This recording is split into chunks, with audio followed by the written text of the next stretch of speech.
Bonjour à tous et bienvenue sur ma chaîne pour une nouvelle présentation de livres. Alors je vais vous demander d'abord de vous abonner et de mettre un pouce, c'est important pour avoir de la visibilité, les petits contenus, sinon on ne se fait pas connaître. Je vais vous présenter un livre aujourd'hui, ça s'appelle Dans la tête des gilets jaunes, écrit par François Bernard Higues, Xavier Desmaisons et Damien Licia. Alors le premier Higues est un docteur en sciences politiques. Professeur à la Sorbonne, c'est un blogueur. Je l'avais déjà rencontré dans une conférence du Cercle Aristote et j'avais déjà commenté son livre sur les fake news. Xavier de Maison, lui, c'est quelqu'un qui s'occupe des stratégies, il est prof à Sciences Po et c'est un maître de conférence sur tout ce qui est numérique.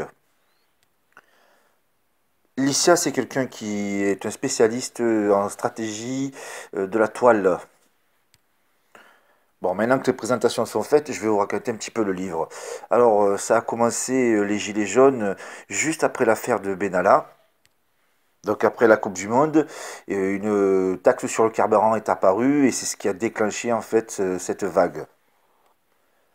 Donc, les Gilets jaunes, on peut les imaginer comme le peuple de 1789, révolutionnaire, comme une révolution arabe, les printemps arabes, ou alors les bonnets rouges qu'on avait vus en Bretagne.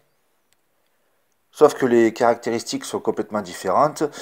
C'est pas un mouvement qui a grandi à Paris, c'est quelque chose qui est parti des ronds-points, justement, loin des villes, loin des grandes villes, puisque en fait la voiture, ce sont des gens qui habitent à la campagne surtout qui l'utilisent.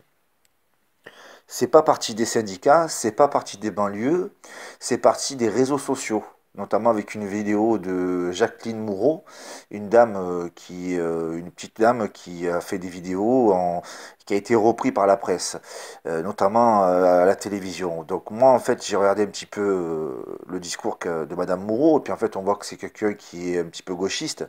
À mon avis c'est pour ça qu'ils l'ont mis en avant, c'est pour éviter que ça soit repris par des droitards, vous savez les méchants droitards. En plus, on l'a vu sur une photo avec Emmanuel Macron. Je pense pas qu'elle ait fait exprès. Je pense que c'était vraiment pour l'occasion. Elle est allée voir le président de la République française.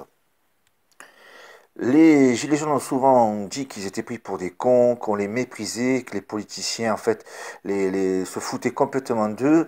Alors la presse leur a donné ce qu'ils avaient dit, hein. Elle les a traités de tous les noms, d'extrême droite, d'antisémites, d'homophobes. On a vu des vidéos qui tournaient où il y avait une personne qui se disputait, ça y est, on les a amalgamés. Vous savez, le mot qu'il faut jamais employer pour certaines autres personnes.